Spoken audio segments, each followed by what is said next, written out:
Hey everyone, welcome to Logan's Mosh Pit. Glad to have you here. Do me a favor and please subscribe if you haven't already. Sit back and relax.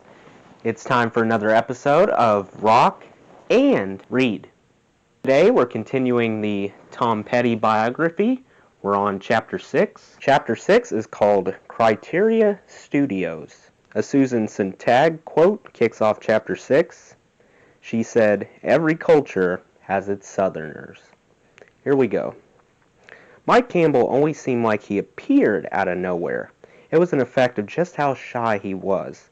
He had worked so hard on being invisible that he was actually making some headway. Campbell came down to Gainesville from Jacksonville, a military kid. He was there for school. His father was career Air Force, divorced from his mother when Mike was 15. The same week, the Beatles played Jacksonville. Not that Mike could have afforded a ticket, but he certainly knew they were there. He was no different than the other mud-crutch guys. The Ed Sullivan Show appearance was where he started his calendar. There were early signs of a gift. It wasn't Mozart territory, but Campbell's parents got a call from the school after his class had done some flute phone lessons. The teacher thought maybe this kid had something. That resulted in accordion instruction, admittedly not the instrument that was going to propel the British invasion.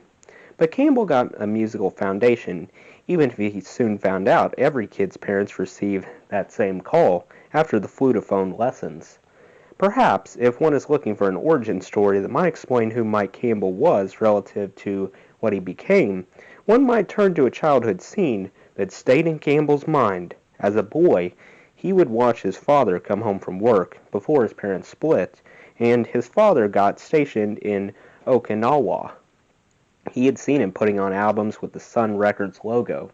He'd go to the record player, put on either Johnny Cash or an Elvis record, recalls Campbell, and he would just lie on the couch playing the whole thing. When it was done, he'd get up, turn it over, just lay there all quiet, and listen through again. Staring at his father from the living room doorway, Campbell wondered what the man was doing, what he was hearing, what he was listening for.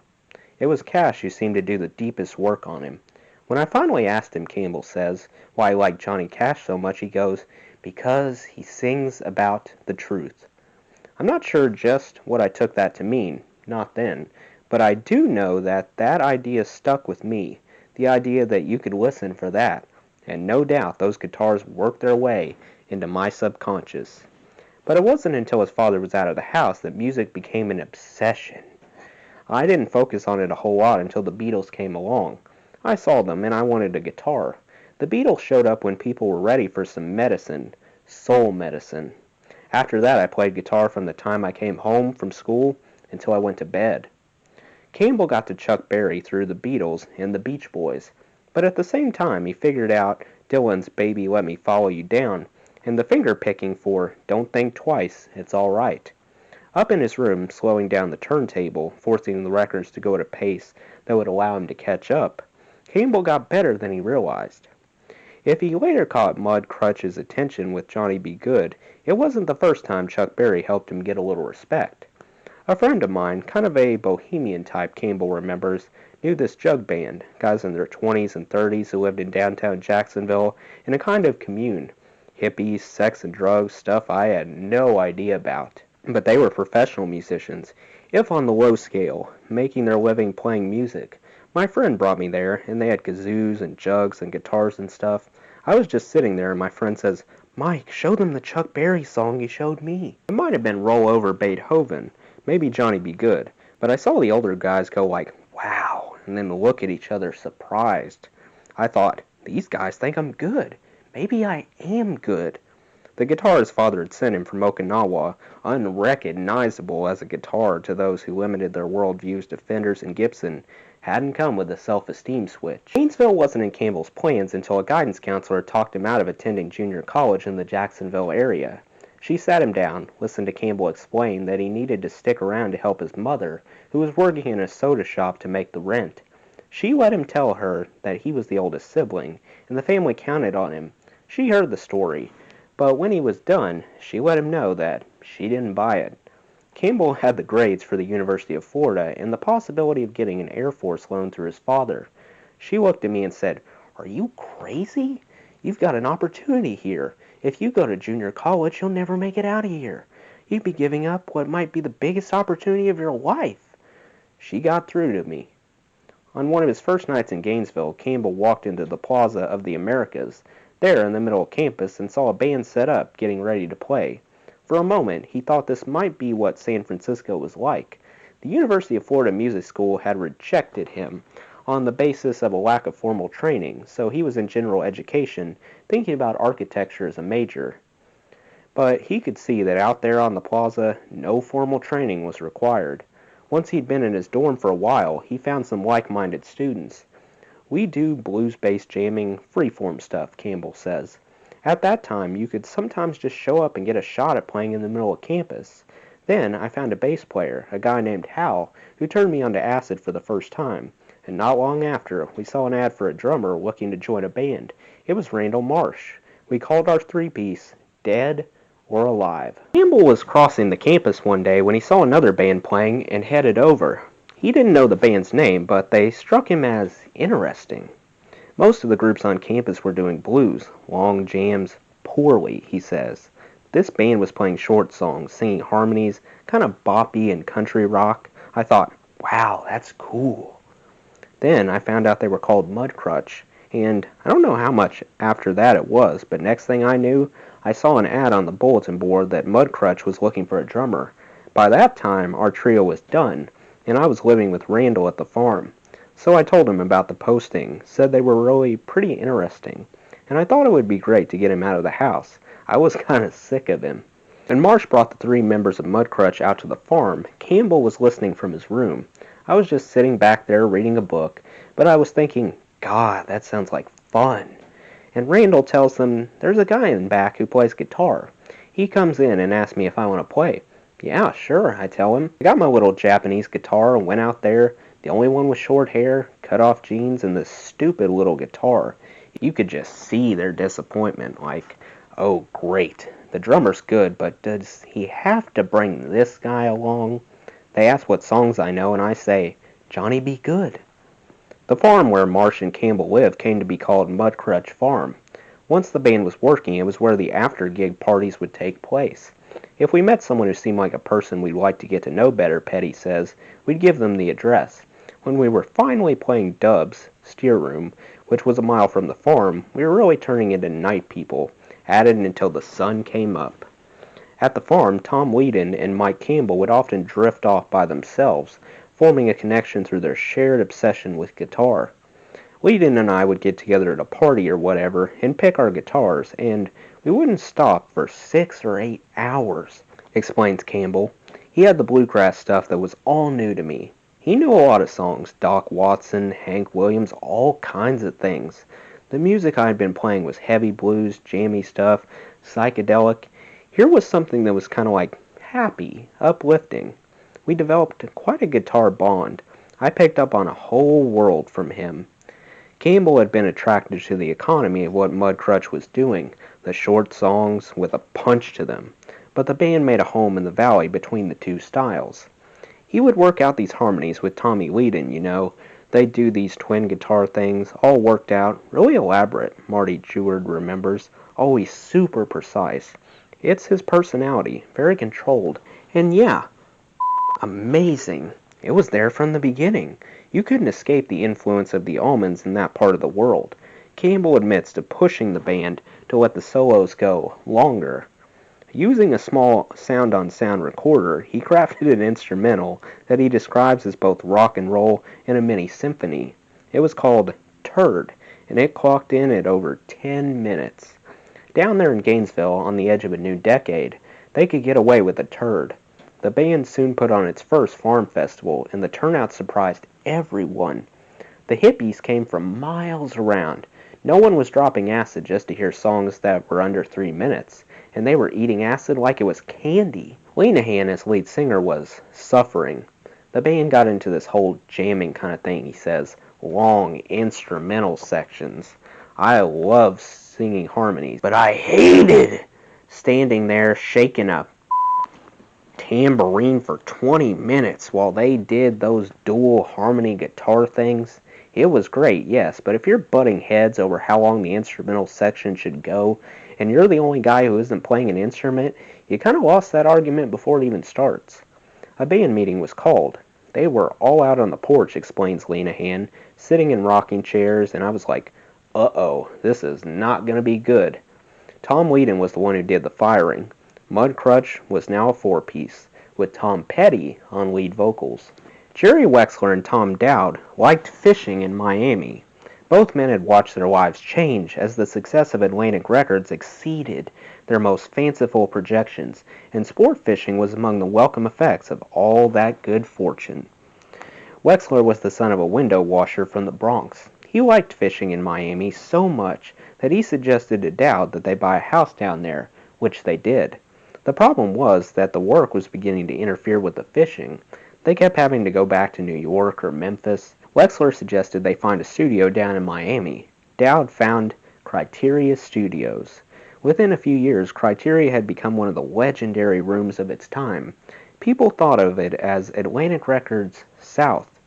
Eric Clapton cut the Layla album there. Other clients included Bob Dylan, Bob Marley, Fleetwood Mac, Aretha Franklin, the Bee Gees, and Gainesville's Mudcrutch. Randall's friend Gerald Maddox came into a little money. His family owned a pepper farm, explains Tom Whedon, and they had a bumper crop that year. He said he'd help us get some studio time. We called Criteria and found that we couldn't afford the 16-track, but we heard that Sgt. Pepper was done on a 4-track, so we asked if we could do a 4-track recording. But Ron Albert, the same guy who worked on Layla, said he wouldn't work with less than 8 tracks.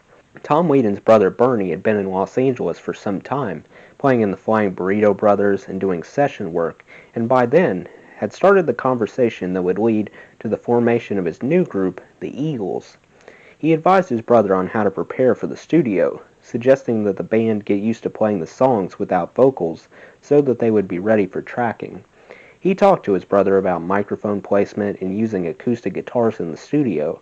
No one really put it together that Ron Albert, who would be engineering the Mudcrutch session, was the same guy who had done Aretha Franklin records. Clapton, the Allman Brothers, Delaney and Bonnie. Bernie Whedon's tips were generous, but unnecessary. The band stayed in a motel the night before. There wasn't money enough to get more than one room. Petty hardly slept. Over the next several years, they learned how to get less efficient in the studio. They learned how to second-guess themselves and lose confidence in their direction, particularly when they needed it the most. They'd learned how to spend a lot of money that didn't belong to them. But that next day at Criteria, they didn't know better than to work quickly and put a couple songs on tape. Up in Mississippi Tonight and Causes Understood were both Petty originals. The day started with Up in Mississippi Tonight, and they did a second take only because they felt funny about stopping after one. It couldn't be that easy, they thought. But Ron Albert said the first take was indeed the keeper. They cut the second song. To Mudcrutch, the day was a dream. The only problem was that it went too fast. It almost seemed like minutes later they were holding boxes of singles in their hands. They had a record. Their excitement got almost as far as Ron Albert, but not quite. To him, they were just another regional band. Albert saw a lot of them come and go, filler between the big clients. The very idea that the A-side referred to Mississippi as something you went up to suggested that these boys had a local sense of the world. In tribute to their benefactor, Gerald Maddox, Mudcrutch named their label Pepper Records. They wrote BMI next to the songs because that's what they had seen on other 45s and LPs. Boomer Hugh, formerly the drummer for the Monty Quintet, was a DJ at WGGG. Because Tom Whedon had been as close to being the Monty Quintet's mascot as anyone, he was eager to bring the single over to Boomer to get some local airplay. WGGG was the biggest station in town. Making a record was a thrill, but getting it on the radio was the one thing they all knew would feel even better. That was why you made records, to be in a car and hear your song on the radio. The whole band knew that much. Going to see Boomer Hugh, Whedon didn't dial back his excitement. Why would he? He had rushed past the secretary at the station and went straight to where he knew he'd find his friend. He was sure he would be happy for him. The Monty Quintet had cut a single, so Boomer knew the feeling firsthand. and that Mondi single had gone to number 1 on WGGG, played alongside the biggest hits of the day. But as it turned out, Hugh listened, a little distant even before the needle dropped, and then passed on the opportunity to play the single. Weedon, in his late teens, had learned a few things along the way, but not how to hide his feelings. The secretary was embarrassed for them both. It was a time when Gainesville bands could rally their friends and find themselves at the top of the charts, locally at least. WGGG wasn't the only station in town. The Mudcrutch members went after others. They hit the phones, forcing WGGG to respond. Tom Weedon guesses the boomer Hugh went out and bought WGGG a copy of the single, not ready to have to ask Weedon for one. Mudcrutch went to number 1 on WGGG. They had pressed 500 singles. Number 1 or not, they didn't sell many, but it helped them for the moment, kept the gigs coming. Most of the singles ended up in Weedon's closet, where they'd remain when he moved west, the next member of Mudcrutch to pull out of that dream. No one ever got the record from that closet. Likely the next tenant dumped them. No one gets to know ahead of time what that crap in the closet is going to be worth. 2 years younger may as well be 10 when you're in high school, but by the time Tom Weedon came up on 20 years old, he and Petty had become a little more like peers, though the shadow of that 2-year difference would always linger. It's something that could never be completely undone. Neither could the bond between the two young men. Since his early teens, Weedon had been what he describes as part of the deal in Petty's life. When Petty went on a movie date, it was expected that Weedon would come along, and he often did. On the occasions when he couldn't make it, Petty would recreate the movie for him the next day. He'd sit there and spend an hour, tell me the whole movie, Weedon says, the dialogue, the scenes in detail. He did it several times. I was amazed that he could remember all of it. I think it was real to him in a way, like he was experiencing it. It'd be like they came over the hill, the credits were rolling, and he had a way of looking you right in the eye, like he wanted to make sure you were getting it. Even if he was driving, I learned that I just couldn't sit in the back seat if he was describing a movie, or he'd never see the road. I'd get into the front seat with him and Jane Matthews or Jane Benyo, whoever it was at the time. It was less dangerous that way, but it couldn't have been easy on the girlfriends, with the three of us sitting in the front seat. From the days when the Epics were rehearsing in the storage space left empty by Petty's dry goods, amplifier tubes heating up a room that was often in the high 90s to begin with, Petty and Weedon were of one mind. They didn't just suffer the heat together, they sang together, figured out arrangements, wondered if the Ruckers were going to show. They both watched Bernie Weedon get out of town and find something more, and they both planned to do the same thing. But as Mudcrutch was beginning to crystallize, Tom Weedon was getting restless. He'd been Petty's right hand for a long time, but he certainly wasn't sentimental about it. That's not what happens with kids who want to make records. Instead, he started making a little trouble for himself, and for Mudcrutch. More than 40 years later, he still wonders how he might have done it differently. The Eagles' first record came out in 1972, with 3 top 40 singles. They were as close as omnipresent as a young band could get. When the group came to Atlanta, the whole Weedon family drove up to see the show. There was Bernie, a rock and roll star. It made his younger brother more eager than ever. When Tom Weedon saw was the Eagles were polished, their harmonies locked in, the songs punchy and sweet. That night he stayed in a hotel with the band. It was a different world, and the kind you wanted to stay in, because when you left it, all else appeared to have been drained of color. Driving back to Gainesville, Tom Weedon held on to a fragment he had been given. His brother had invited him to move to Los Angeles, told him he could help him make some connections. No one in Mudcrutch, with the exception of Weedon, had been west of the Mississippi. Mudcrutch had risen to the top of the local scene. They had even created new scenes and risen to the tops of those, with the Mudcrutch farm festivals becoming mini Woodstocks until the cops shut them down for good. In Weedon's view, the band wasn't going to grow until they had more room to grow. They were pushing up against the walls of their pen, and though no one in Mudcrutch was opposed to making a move, they weren't quite sure how to do it, or when. They had a steady booking at Dub's Steer Room, the best club in Gainesville, and walking away from that wouldn't be easy. Weedon had other frustrations. He was drifting away from Petty. He had gotten himself a girlfriend he wanted to spend more and more time with. Petty had always been strict about rehearsing, so when Weedon said he wanted to go camping with her, it wasn't well received. But that wasn't the problem that would break them apart. In 1969, Playboy named Gainesville the most promiscuous college town in America. There's no question that Gainesville and its university had a steady party going on. In 1964, James W. Thomas opened his club 6 miles from the heart of campus. There are those who say it was Florida's best room for rock and roll, including a writer for the Orlando Sentinel, who later described the club, a trendsetter. Dubs introduced the forerunner to the wet t-shirt contest when Dubs started his mini-skirt contest on Thursday nights. Hundreds of unenlightened college students would hoot and howl, the volume of which determined the winners. Dub, of course, served as the master of ceremonies.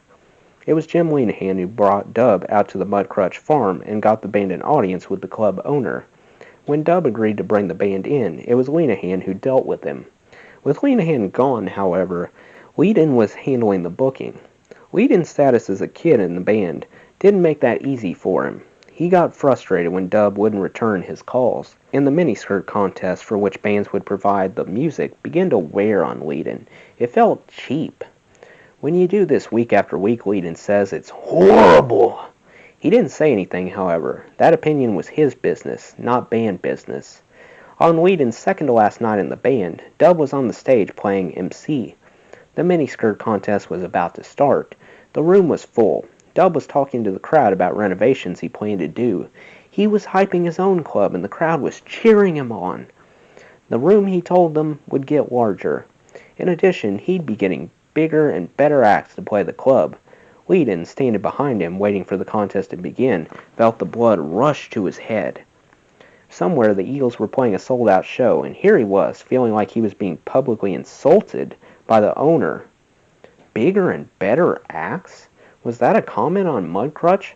I couldn't let it go. That's how I was in those days. I had a really bad temper. When the band was on break, Weedon made his way to the room out back where the pool tables were. Petty found him and asked what was going on. No one wanted this tension on stage. Petty's advice was unambiguous. Let it go. They had 1 week left in their booking. Don't burn this bridge. Small town. Weedon heard him out. But the next week, they were back, and Weedon hadn't let it go. He approached Dub and asked that he please not say anything about bigger and better bands, that he not slight them in front of the university audience that kept them working. Dub replied by telling Weedon, say whatever the I want to say. It would have been better if Weedon stopped there, but he didn't. I had no business saying anything to this guy about how he runs his club. He was king there.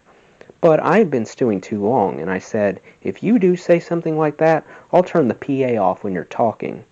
Without Tom Weedon knowing it, his brother Bernie had come out that night, back home on a break from touring with the Eagles. When Bernie walked in, Dub saw him, and knowing him well from the Monty Quintet days, greeted him, saying, congratulations on your success with the Eagles. Tonight, I really want to hit your brother. Bernie was quick with the response, don't do that. Why don't you just fire him?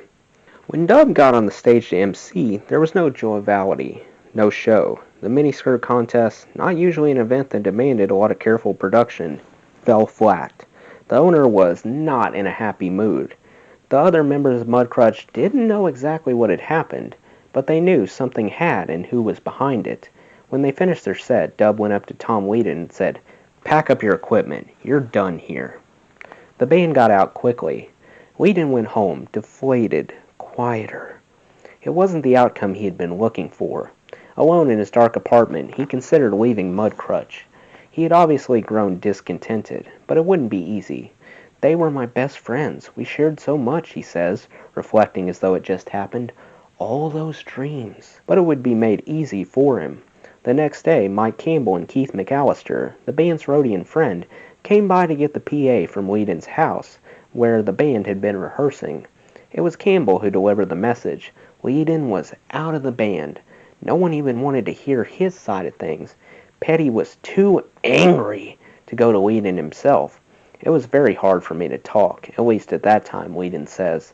I couldn't express myself, but it was the beginning of a very lonely time. That's the end of Chapter 6. Let me know what you guys thought of Chapter 6 in the comments below. That does it for today's video, guys. I hope you enjoyed. Make sure to like, comment, and subscribe if you haven't already. I really appreciate the support. I'll see you next time. Till then, rock on.